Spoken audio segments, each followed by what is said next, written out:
Prashanti cooking and health అండి. నేను ప్రశాంతిని. ఈరోజు వీడియోలో చింతకాయ తొక్కు పచ్చిమిరపకాయలు వేసి పచ్చడి చేశానండి.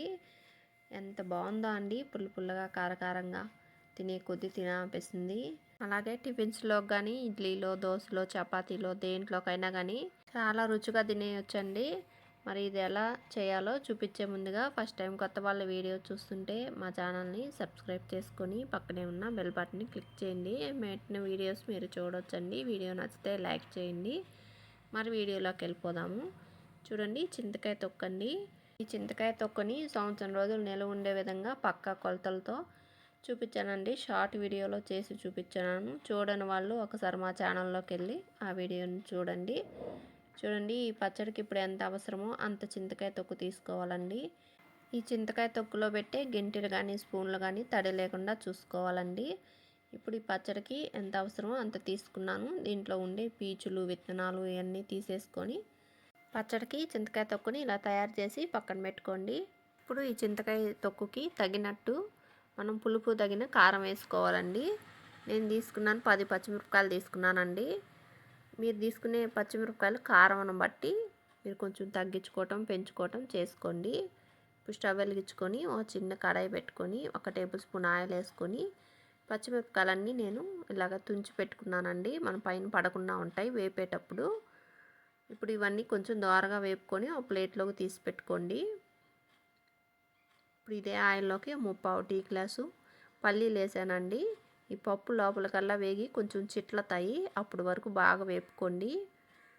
పప్పు వేగిందండి. ఇప్పుడు 1 టేబుల్ స్పూన్ ధనియాలు వేసుకోవాలి. కొంచెం మెంతులు వేస్తున్నాను. మనం చింతకాయ తొక్కులో కూడా మెంతులు వేసి దంచున్నాం కాబట్టి ఇప్పుడు కొంచెం వేసుకోవాలి. ఒక 1/2 టేబుల్ స్పూను జీలకర్ర కానీ వేసుకొని ఈ 3 కానీ కొంచెం దోరగా వేపుకోండి. ఇలా బాగా వేపి స్టవ్ ఆఫ్ చేశాను. కొంచెం చల్లారిన తర్వాత ఒక మిక్సీ జార్ తీసుకొని మిక్సీ జార్లోకి ఈ చింతకాయ తొక్కు అంతా వేసుకోవాలి. ఇదంతా నీట్గా వేసుకోండి. ఇలా వేసుకొని ఇప్పుడు పచ్చిమిరపకాయలు వేసుకోవాలి. ఇప్పుడు పప్పులు, ధనియాలు ఇవన్నీ కానీ నీట్గా వేసేసుకోండి. ఈ పచ్చడి మరీ గట్టిగా రాకుండా కొంచెం నీళ్ళు పోసుకోండి. వెల్లుల్లి అండి, ఒక 8 వెల్లుల్లిపాయలు వేసాను. తొక్కుతోటే వేస్తున్నాను. మీరు తొక్కు తీసైనా వేసుకోవచ్చు. మరి మెత్తగా కాకుండా కొంచెం బరకగా మిక్సీ పట్టుకోవాలండి. ఈ విధంగా ఈ పచ్చడి అంతా ఒక బౌల్లోకి తీసి పెట్టుకోండి.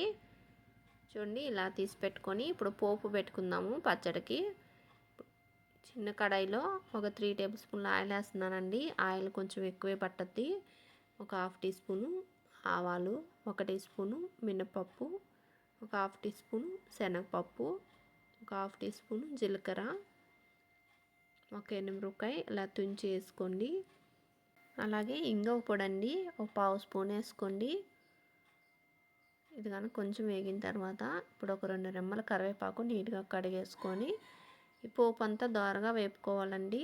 పడిపోకుండా వేపుకొని ఇప్పుడు స్టవ్ ఆఫ్ చేసి ఇప్పుడు మనం పచ్చడి తీసి పెట్టుకున్న చింతకాయ పచ్చడిలో ఈ పోపు అంతా కలిపేసుకోవాలండి. చింతకాయ పచ్చడిలోకి ఉప్పు వేయలేదండి. మనం చింతకాయ తొక్కు తయారు చేసేటప్పుడే ఉప్పు వేసుకొని దంచి పెట్టుకుంటాం కాబట్టి ఆ ఉప్పే సరిపోతుంది. సరిపోలేదు అనుకుంటే మీరు రుచి చూసుకొని సాల్ట్ కలుపుకొని సర్వ్ చేసుకోండి. ఈ పచ్చడిలో ఈ పోపు అంతా బాగా కలిసే విధంగా ఇలా కలిపేసుకోండి. మంచి వాసన వస్తుందండి. పచ్చడి మాత్రం చింతకాయ తొక్కు పచ్చిమిరపకాయల పచ్చడి తయారైపోయిందండి.